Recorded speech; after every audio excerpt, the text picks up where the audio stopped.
Kembali di IDX Opening Bell, selanjutnya untuk mengetahui perkembangan terkini dari pasar mata uang serta transaksi instrumen keuangan lainnya, kita segera bergabung dengan Dealing Room Bank Mandiri.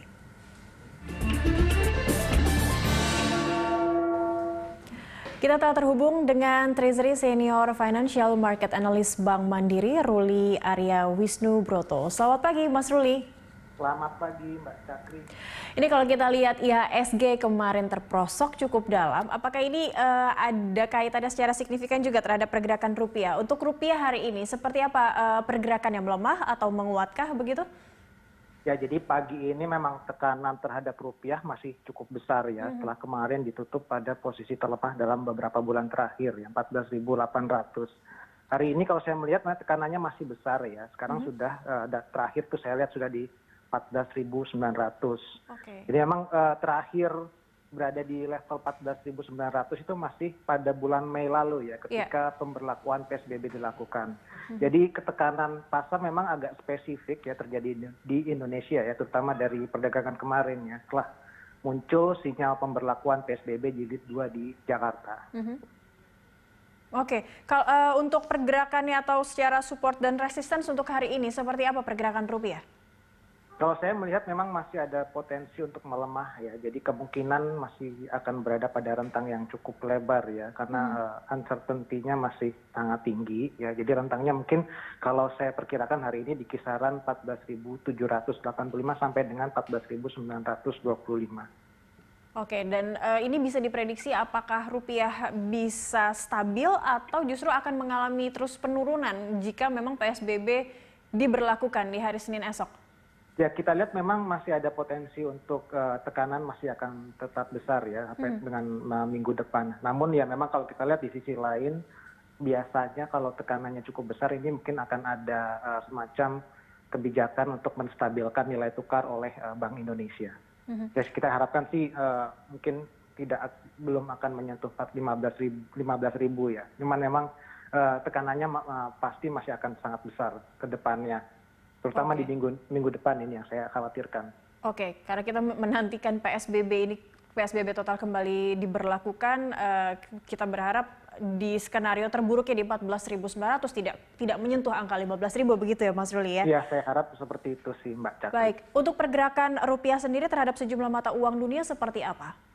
Sebenarnya agak mirip ya. Jadi secara umum memang terhadap mata uang utama global lainnya itu memang tertekan juga rupiah ya. Kita lihat terhadap Sing dollar ya, itu sekarang di kisaran 10.900. Sementara itu terhadap euro itu sudah diperdagangkan di sekitar 17.632 ya dari yang saya terakhir lihat tadi. Jadi memang spesifik isunya di Indonesia ya. Jadi tekanan itu terhadap dolar dan terhadap beberapa mata uang lainnya. Oke, artinya travel warning yang juga diterapkan beberapa negara, mungkin Amerika Serikat juga terhadap Indonesia yang sudah travel warning level 4, ini juga sangat berpengaruh terhadap goyahnya rupiah, begitu? Iya, betul Mbak Cakri. Oke, kalau untuk kebijakan Bank Sentral Eropa yang menahan suku bunga, ini juga mempengaruhi pergerakan rupiah tidak Mas Ruli sejauh ini? Iya, jadi memang secara umum ya keputusan Bank Sentral Eropa untuk mempertahankan suku bunga pada minus 0,5%, dan juga tetap menggelontorkan likuiditas ya sebanyak 1,35 triliun euro ya, memang sudah sesuai dengan ekspektasi.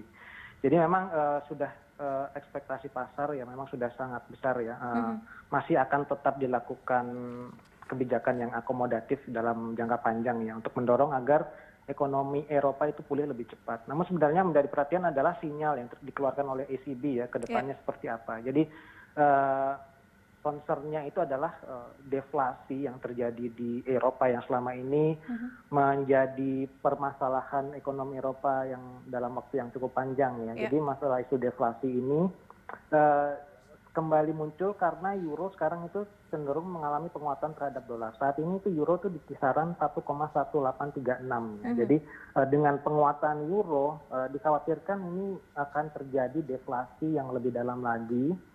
Ya, yang akan menyebabkan kalau deflasi itu tidak bagus juga ya untuk ekonominya. Jadi dengan perkembangan ini ya memang market itu harapannya atau ekspektasinya itu ECB akan terus mengeluarkan kebijakan yang lebih akomodatif dan lebih agresif lagi. Jadi memang ini khusus sebenarnya spesifik antara euro dengan dolar ya. Oke, Kira-kira dan seperti itu, Mbak. baik dan sedikit banyak juga bisa mempengaruhi terhadap pergerakan rupiah kita juga begitu ya. Iya, tapi Baik. memang kalau untuk dalam beberapa hari ini dan beberapa hari ke depan ya, isunya mungkin yang saya lihat itu lebih dipicu oleh kondisi di domestik ya. Jadi karena kemungkinan pemberlakuan PSBB ini dengan ya, meskipun hanya dilakukan di Jakarta untuk sementara ini, tapi ekonomi Jakarta itu sangat penting ya untuk size-nya itu sangat besar ya, dampaknya sangat signifikan terhadap ekonomi global, ekonomi nasional secara keseluruhan. Ya, Jadi baik. memang kemarin itu memang setelah ada pencabutan PSBB di kuartal 3 ini aktivitas ekonomi itu sudah mulai berjalan ya, meskipun tidak kembali normal. Ya, yang kami khawatirkan adalah pemberlakuan ini ya sampai kapan kita juga masih tidak pasti. Iya.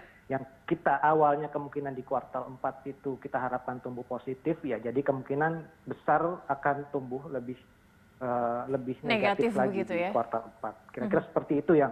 Jadi memang kalau kita lihat memang isu sentimen yang besar di hari ini dan mungkin sampai dengan minggu depan itu adalah spesifik di domestik. Oke, baik. Terima kasih Ruli Arya Wisnubroto, Senior Financial Market Analyst Bank Mandiri telah bergabung bersama kami di IDX Opening Bell. Selamat pagi.